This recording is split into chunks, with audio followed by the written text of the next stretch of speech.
I'll wait for myself. Thank you.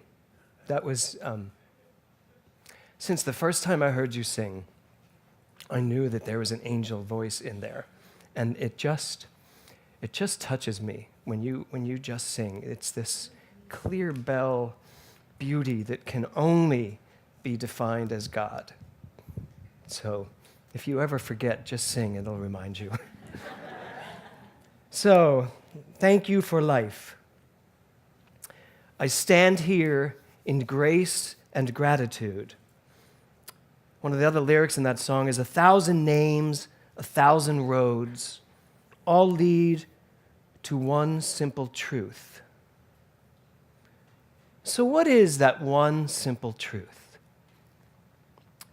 If we say that there is one thing going on at all times, and a lot of practitioners start that way, there's one thing going on. There's one simple truth. What is that one simple truth?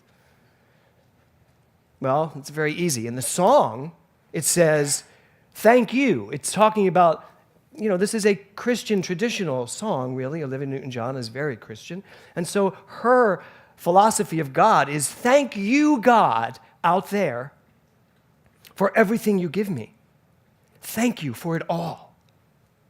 And it was interesting last night at dinner with Anita and Danny,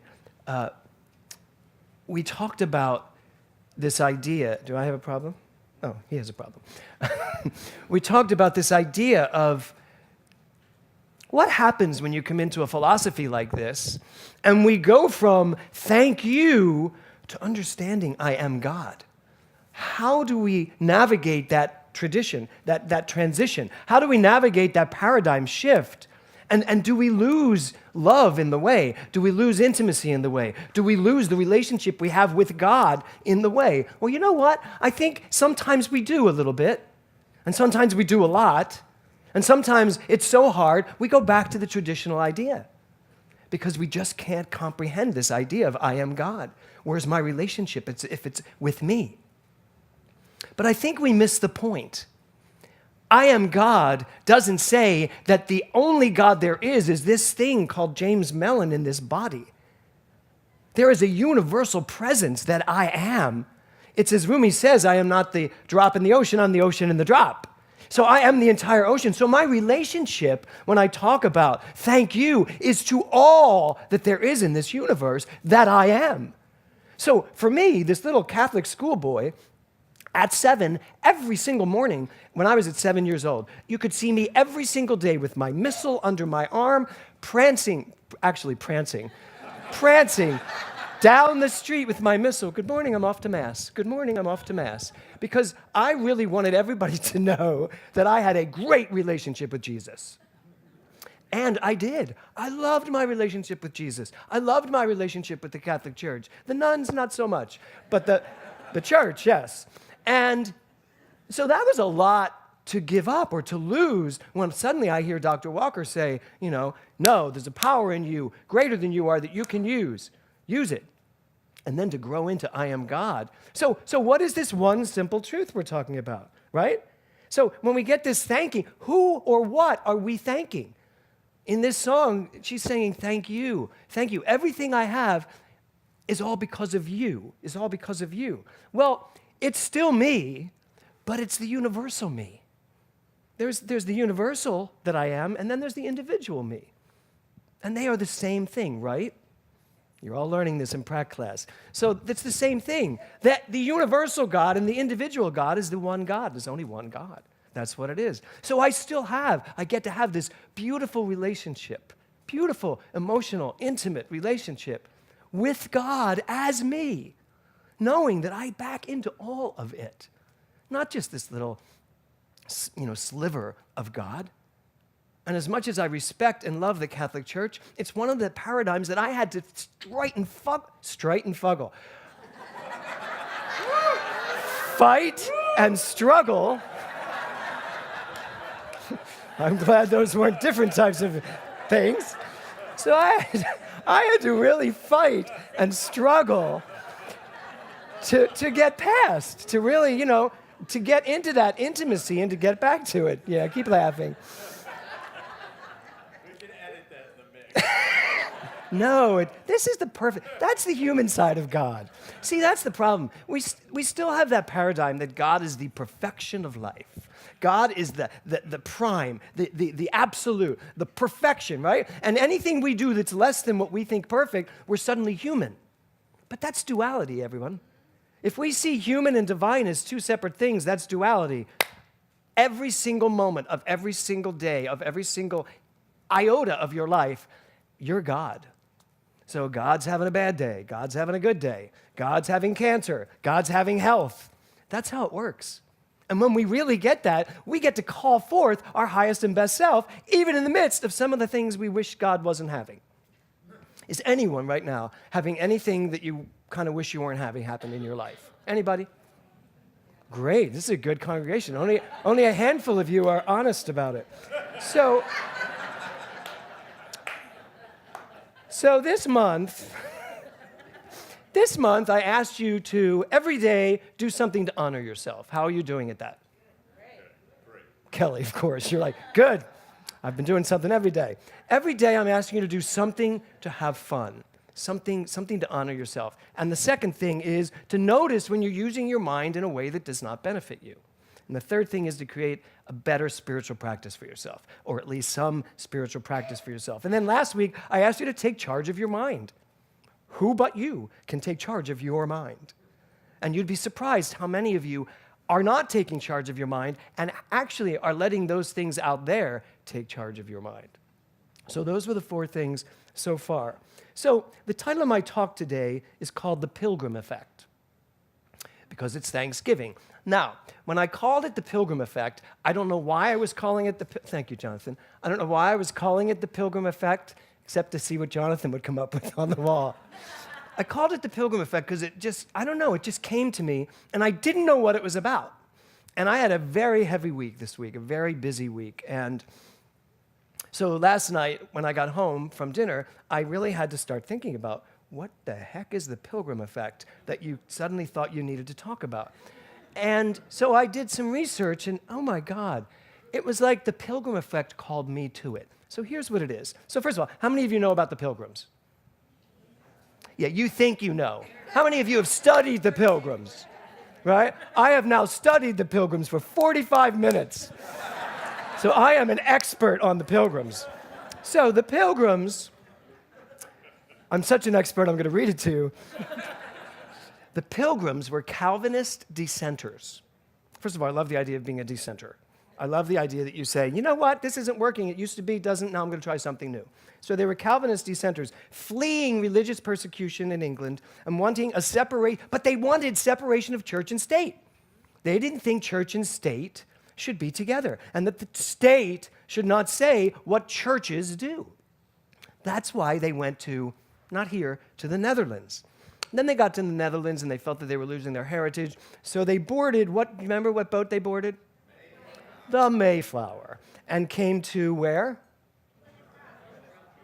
Plymouth Rock. It's true, Plymouth Rock, but let's say Massachusetts, because probably Plymouth Rock was not a pleasant place to pitch your tent. So they came to Massachusetts. The first Thanksgiving was in 1621, and it literally gave thanks for the first harvest.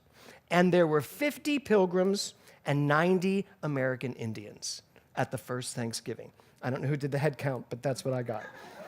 So now here's the thing, and this is where we come into play, the Pilgrim Effect. So who came over were Calvinists that really wanted to create a state, a place where they weren't being told how to celebrate their idea of God. But the Pilgrims were not the Puritans. The Puritans came over too at the same time. Now, the Puritans believed that everything needed to be absolute and perfect and unchangeable. Sounds a little bit like Mary Baker Eddy in Christian Science. This is what the Puritans believed. The Pilgrims, however, believed that there's always more to know, that there is an evolving understanding of this thing called God. So the Pilgrims and the Puritans actually kept going back and forth, and ultimately, as you know, the Pilgrims kind of died out and the Puritans kind of took over. Until I showed up. I am now calling this the Global Truth Center of Pilgrims. Because I think the Pilgrims had it right. They wanted to be free to discover more. So the Pilgrim effect, what I understood was coming through me, was the Pilgrim effect is this idea that in a world where a lot of people really don't want things to change and want to hold it like this and stay with the tried and true, there is a very large movement of people, 200 of them happen to be here today, who want us to evolve, want us to grow, want us to move into where we're going. And where we're going, folks, is those three magic words, I am God. And not in a way that makes anyone feel less, but in a way that makes everyone feel more. Where everyone suddenly understands who they are so profoundly that we cannot ever not get along. How could I not get along with God? I'm God, you're God, we're God. There's one God. There's one thing going on. That's what believe it or not, that's what the Pilgrims were on the journey towards. Because I think the Transcendentalists, who also grew up as relatives of the Pilgrims, the Transcendentalists were in the exact same area in New England. All of New Thought came from New England, right where the Pilgrims first started. So while their consciousness and their name may have died out a bit, that consciousness didn't. And it is alive and thriving here today. And that's what we get to celebrate this Thanksgiving. You are a pilgrim. Every single one of us is a pilgrim. So, Ernest Holmes said this, in everything give thanks. An attitude of gratitude is most salutary and bespeaks the realization that we are now in heaven.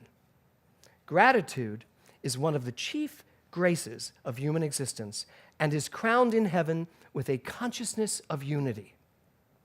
Crowned in heaven with a consciousness of unity.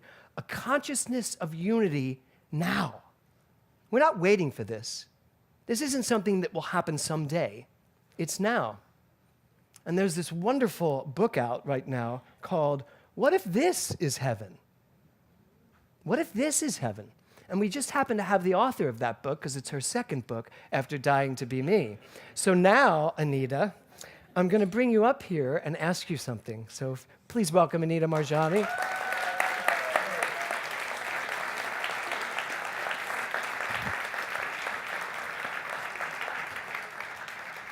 Okay. Thank you for agreeing to do this. There you can see everybody. Okay, so some of them probably don't know your story. No. So go ahead, tell it. No. No, probably don't know your story, but Anita had stage 4 cancer. You can tell them. Yeah, I had stage 4 lymphoma, and it had metastasized and spread all over my body, and this was back in 2006. Actually, I had it for 4 years. And in 2006, the doctors told my family that I was at final stages and I was going to die. And on February the 2nd, 2006, my organs had shut down and I went into a coma. And that's when the doctors told my family that I was dying, that I wasn't going to come out of the coma. My muscles had completely deteriorated. I had tumors the size of golf balls from the base of my skull all around my neck, under my arms, in my breasts, all the way down to my abdomen. But while I was in the coma, I had, I guess, people call it a near-death experience, but I had this experience where first of all, I was aware of everything that was going on in the room around my physical body, but also I was aware that my life had a bigger purpose and it wasn't my time to die. And a lot happened in that time. I was in the coma for 30 hours, and but time was different there. It felt like I was there for a much longer time. But I came out of the coma, and although I was still very weak, I was telling my family, I'm not going to die. It's not my time. It's not my time. And in 4 days, the tumors shrunk by 70%. And in 5 weeks, they could find no trace of cancer in my body. And thank you. And look at you today. Yeah. And now look at her, right? She can eat chocolate cake like no one I know. I know. When people say, "Why did you come back?" and I say, "For the chocolate." But one of the things, and you'll have to read the book, it's amazing. One of the things you say in the book is that it was a decision to come back.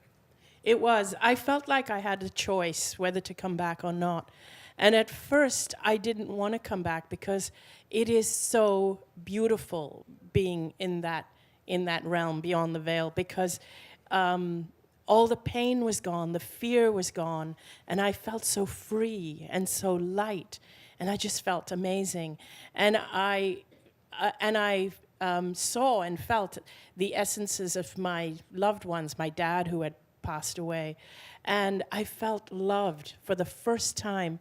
I felt like I was loved unconditionally, which what I mean by that is when I'd lived my life before, up until that point, I always felt that I had to work really hard at being accepted and loved. So I always felt that I had to work really hard at being worthy of being loved. But in that realm, I realized I was loved just because I existed. I didn't have to do anything. And the good news is, so you come back, and now you live that way. Yes, so I do, and the thing is, when I first came back, that was the challenge, was coming back, because I realized that the way that we've been taught or conditioned to believe about life is the complete opposite of how we need to live life in order to be happy, healthy, thriving human beings. Everything is the opposite. Everything we've been taught about health and illness, about, everything, like Success. really success, about money, about abundance. Everything about everything is the opposite. And and that's kind of what I talk about. So it's like, for example, our so-called healthcare system is not focused on health. It's focused on illness. And it's things like that. Our education system is not focused on learning, like the passion for learning, the passion for being more, knowing more. It's focused on the fear of losing. It's focused on the fear of there being not enough to go around, so you have to compete with all your peers and your classmates to get ahead. So this is what creates competition and separation. We are taught that we're all separate individuals, whereas we're not. We're all one, like fingers in the same hand. Imagine if every finger was fighting with each other, thinking they're separate individuals. And it's only when they die, it's like, oh my gosh, we're all part of the same hand. So it's... That's a funny image. Oh, yeah. So this is the quote I pulled of yours. Ready? After what I have seen, I realized that absolutely anything is possible, and that we did not come here to suffer. Life is supposed to be great, and we are very, very loved. The way I look at life has changed dramatically, and I am so glad to have been given a second chance to experience heaven on earth. Do you remember saying that? Yes. Yes, I do. So your new book, Heaven on Earth, or no, what if this is heaven? I think that all the time. Like, what if this is it? Then don't we want to have the best time of this? I loved last night you said something about, I love teaching Thomas Troward, who was the Ernest Holmes' main influence. And Thomas Troward, basically at the end of the day, his final philosophy of life was, life is to be enjoyed. Nothing else. You don't have to succeed, you don't have to change the world, you don't have to go out and make billions of dollars. You have to enjoy life. If you're not enjoying life, that's the only thing you're failing at, enjoying life. And you said the same thing last night, albeit it was because there was a huge piece of German chocolate layer cake there. But I totally believed you when you said that. You said, I came back. You said, I came back and realized we're supposed to have fun here. This is heaven. Yeah. Yes, exactly. And I really believe that. I believe that heaven is a state of being. And when I experienced it there, I realized you can take it with you. You can take it with you. You can take it with you. So my question to you, and this is a very simple question. You ready? How? That easy, huh? That's simple. Okay. You don't have to have an answer. This is their journey to find out how. But give us a little nudge. Okay, I'm happy to. First of all, eat chocolate every day. So that's number one. So I actually do have a story about how, if that's okay. Yeah, go ahead. So what happened is when I came back from the other realm, I was anxious to tell everybody what had happened because I thought, oh my gosh, people wanted to know, how did your cancer heal? What happened? But when I started to tell them, people were like, no, you're delusional. That can't be true. Because what I was telling them was that our real world is in here.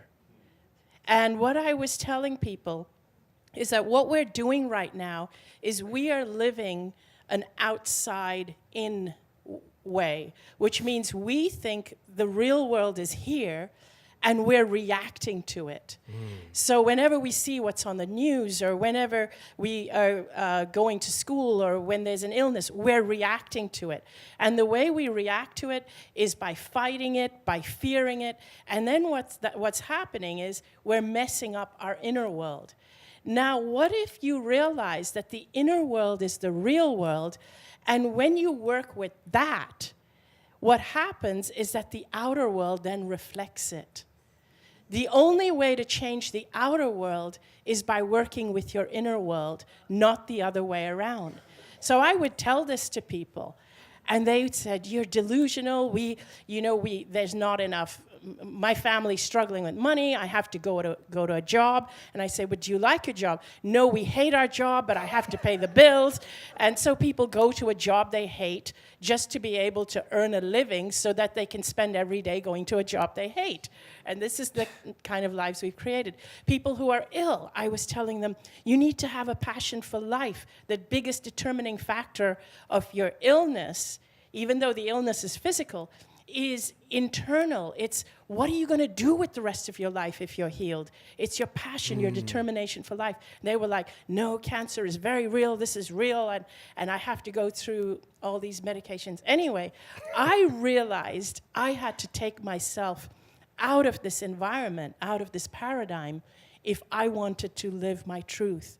So we moved from the town we were living in because everybody knew me and they knew the person I used to be.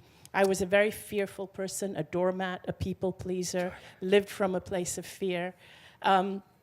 We moved to an environment where nobody knew me, so I could try being this person I had learned and living from the inside out rather than the outside in. In my old environment, I was always afraid of disappointing people, displeasing them. And I now had to try this new way of living. So all these people, beautiful people, I love them, but they were calling me delusional. And so we moved years later. So I put that into practice. I needed to be on my own. And then over the years, things panned out exactly as I thought. I wrote my story, I set it free on the internet. It was discovered by Dr. Wayne Dyer, who took it to Hay House, his publishers, and then they published it, and then Dr. Wayne Dyer invited me to be on his TV show. And then one thing led to another. And so one day I was even thinking to myself, oh my gosh, I'm doing everything that I have always loved to do. Every day, I spend my days doing what I love to do. I live my life the way I want to live it. What if this is heaven? What if when I died, I actually didn't come back and this is heaven? Hence my, second book is What If This Is Heaven? And then my friends who I had left behind 10 years prior, my life had now changed in such a drastic direction. They were still struggling in jobs they hated and in the environment they hated. They now were coming back to me and saying, what are you doing? We want your life. How do you do it? They were now all asking me. And I said, you got to be delusional. So, that was great. So, Just to be clear, she's not telling you all to move. No, you got heaven right here. Right here. Right here. And I love this is heaven. I Isn't wouldn't it- want to be anywhere else right now except right here. Aw. This is heaven. Well, we wouldn't want you to be anywhere else right now. What I love is that you closed out my talk with science of mind. You basically just taught science of mind. What we create in here shows up out there. And what shows up out there, sometimes we react to, and what do we call that? Secondary causation. And we're just causing from the relatives. Get away from your relatives. Right? The relative world, and it starts here, shows up out there. So you just taught perfect science of mind. Oh, wow. Yeah. So, Thank you. So can I have a hand for Anita Marjani? Thank you. Thank you.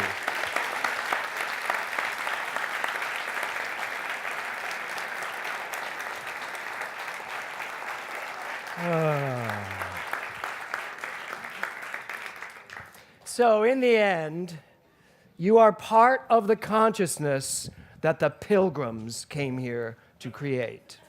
So I expect you to literally take that consciousness and do something with it. Because do something with it. Honor your mind, honor your hearts, honor your souls, honor your creativity, honor that in you that is ready for you to let it lead you. And then who knows where we're going to be when they talked about what we did in 2017, when they're in 30, 50. And they're like, do you know, they didn't even know they were God. And people are like, how could they have lived? I see that day is happening. So let's all take a deep breath. Come on up, everybody. Thank you so much. Can I have another hand for Anita Marjani? Thank you.